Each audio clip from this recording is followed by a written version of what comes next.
بسم الله الرحمن الرحيم. In the name of Allah, most gracious, most merciful. শুরু করছি আল্লাহর নামে, যিনি পরম করুণাময়, অতি দয়ালু। يا أيها الذين آمنوا كتب عليكم الصيام كما كتب على الذين من قبلكم لعلكم تتقون.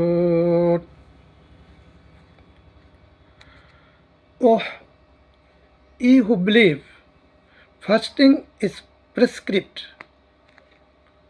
to you, as it was prescribed to those before you, that ye may self-restrained. রোজা যেমনি তোমাদের উপরে ফরজ করা হয়েছে, ঠিক তদ্রূপ পূর্ববর্তীদের উপরেও ফরজ করা হয়েছিল, যাতে তোমরা পরহেজগারি অর্জন করতে পারো।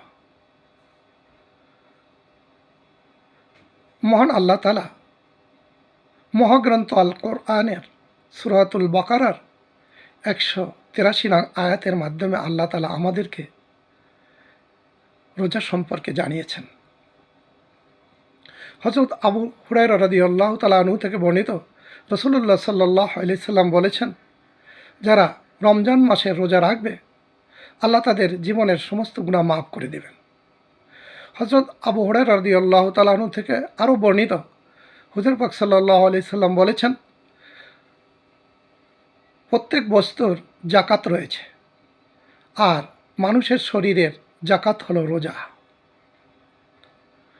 হযরত সাহাল বিন সাদ রাদিয়াল্লাহু তাআলা আনহু থেকে বর্ণিত, রাসূলুল্লাহ সাল্লাল্লাহু আলাইহি সাল্লাম বলেছেন, জান্নাতের 8টি দরজা রয়েছে, এর মধ্যে একটির নাম হলো রায়্যান। এই রায়্যান দরজা দিয়ে একমাত্র রোজাদারেরাই প্রবেশ করবে, অন্য কাউকে প্রবেশ করতে দেওয়া হবে না। সুবহানাল্লাহ। আল্লাহ যেন আমাদের সকলকে এই রোজা রেখে জান্নাতের ওই রায়্যান দরজা থেকে জান্নাতে প্রবেশ করার তৌফিক দান করুন, আমিন। পবিত্র এই মাসের প্রথম 10 দিন রহমত, আর আল্লাহ বলেছেন, তোমরা আমার রহমত থেকে নৈরাশ হইও না। লা তাকনাতু বিরহমাতিল্লাহ, তোমরা আমার রহমতের থেকে নৈরাশ হইও না। এরপরের 10 দিন হলো নাজাত এবং মাগফিরাত। এরপরে এই রমজান মাসে রয়েছে লাইলাতুল কদর, যেটা 1000 মাসের চেয়ে উত্তম।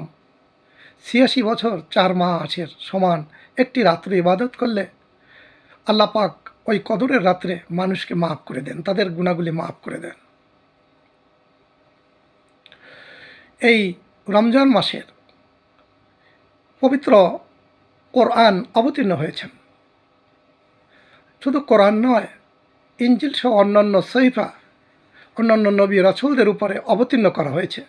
সুতরাং এই মাসের ফজিলত, তাৎপর্য অনেক বেশি। আমরা যেন এই মাসে রোজা রেখে আল্লাহ পাকের সন্তুষ্টি অর্জন করতে পারি, কারণ আল্লাহ বলেছেন যে মানুষ একমাত্র আমার সন্তুষ্টির জন্য পানাহার, কামনা বাসনা সব কিছু ত্যাগ করে আমার সন্তুষ্টির জন্য এই রোজা রাখে। সুতরাং এটা অন্যান্য ইবাদতের চেয়ে ব্যতিক্রম, তাই এর পুরস্কার আমার নিজ হাতে দেব। আল্লাহ যেন ঠিক যেইভাবে রোজা রাখতে বলেছেন, আমরা যেন ঠিক তদ্রূপ রোজা রাখতে পারি এবং আল্লাহ পাকের সন্তুষ্টি অর্জন করে জান্নাতের ওই রায়্যান দরজা থেকে জান্নাতে প্রবেশ করতে পারি। আল্লাহ যেন সকল মোমেন মুসলমানকে সেই তৌফিক দান করেন, আমিন। ওমা তৌফিক ইল্লা বিল্লাহ। আসসালামু আলাইকুম ওয়া রাহমাতুল্লাহি ওয়া বারাকাতুহু।